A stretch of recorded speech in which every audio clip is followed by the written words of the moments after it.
Hello everybody. In today's video, I'm going to show you how to pay a traffic ticket online in Pennsylvania. Firstly, open any of the web browser. And in the top, there's this address bar. You need to type down pacodes.us and enter it. So from here, once you're inside this home page, in the top, there's this pay traffic ticket or the court cost. You need to select there. So from here, you need to select this traffic ticket or the court cost from the pay online. So over here, what you can do is select this search bar here. You can simply search by your docket number, payment plan, or any of the mentioned here. And after that, simply type down the number here and select the small icon of the bill doc.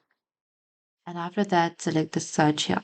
And you can select your case and review the balance. And after that, you can complete the payment with a supported credit or debit card.